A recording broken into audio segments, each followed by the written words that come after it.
Ada banyak kasus yang tidak diselesaikan. Pertama, kita masih ingat ada kasus pencucian duit 349 triliun di Departemen Keuangan, di Kementerian Keuangan. Itu duit yang sangat besar dan sampai sekarang tidak sampai ke pengadilan. Padahal menurut laporan itu semua sudah jelas siapa-siapa, orang-orangnya sudah ada nama-namanya, tapi belum sampai ke pengadilan. Pada saat Mahfud MD menjadi Menteri Menko Polhukam, sebetulnya ada peluang itu untuk memerintahkan Jaksa Agung menuntut itu. Tapi itu tidak dilakukan karena pemerintah menginginkan agar kasus ini berlarut-larut dan lama, dan akhirnya dibuatlah satgas khusus untuk itu, dan akhirnya tidak sampai ke pengadilan. Ada juga penggangsiran hidup mewah dari para petugas pajak dan bea cukai yang menggunakan pajak rakyat ini untuk hidup mewah. Ini juga belum sampai ke pengadilan. Lalu ada penghasilan duit Telkomsel, ya, yang diarahkan oleh Menteri BUMN Erick Thohir, ya, untuk membeli saham GoTo 6,2 triliun.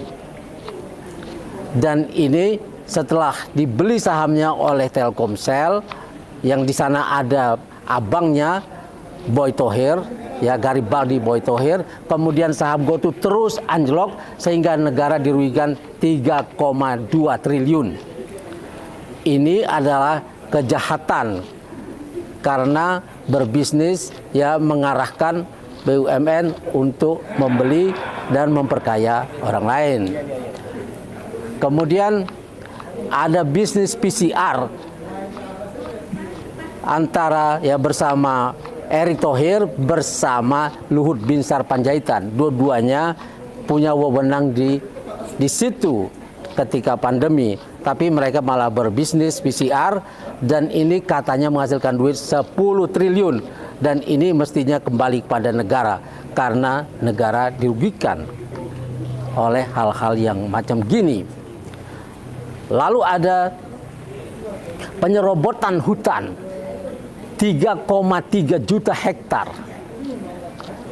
Yang ini juga tidak diusut habis, tidak sampai ke pengadilan, ya. Dan Luhut Binsar Panjaitan mau memutihkan itu, dan ini masih terkatung-katung. Sebetulnya para penyerobot ini harus dihukum, bukan dibuatkan jalan untuk memutihkan itu. Sedangkan rakyat kalau mengambil sedikit saja tanah atau menebang 1-2 pohon, dia sudah dihukum berat. Dan petani kita memerlukan tanah itu, mestinya diberikan kepada petani, dan para penyerobot hutan ini dihukum berat. Lalu ada keinginan mengimpor, ya, Cina mau membuka hutan 1 juta hektar rencananya di Kalimantan, dan ini artinya kita mengimpor petani dari Cina pada saat petani kita ini kekurangan lahan.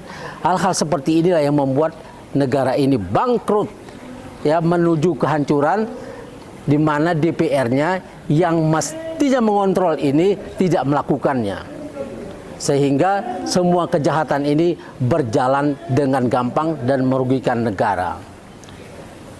Ada lagi penyelundupan emas senilai 189 triliun pada tahun 2020, dan pada tahun 2017 senilai 180 triliun. Ini uang-uang besar ini milik siapa? Dan nanti ketika Prabowo mulai kekuasaannya, ada utang-utang yang jatuh, dan ini harus dibayar Prabowo. Pada tahun 2025 yang jatuh tempo, utang yang dibuat oleh Jokowi ini 800 triliun lebih. Sedangkan ada uang yang seperti itu tidak diambil oleh negara, dan DPR-nya tidak mau mengontrol itu.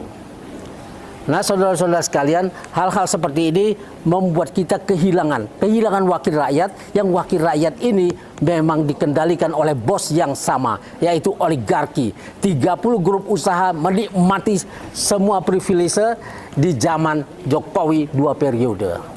Nah, saudara-saudara sekalian, inilah yang membuat negara kita menuju kebangkrutan yang luar biasa dan rakyat memasuki arena yang mengerikan, yaitu kemiskinan yang akut. Ya, pada saat yang sama pemerintah menjadi tidak kreatif, pasir pun mau dijual dan dibuat undang-undangnya dilegalkan oleh DPR, sehingga kita kembali ke zaman batu menjadi pemulung lagi pada saat dunia sudah berkembang sedemikian rupa yang mestinya kita ke hilir, kita kembali ke hulu menjadi pemulung, menjual pasir.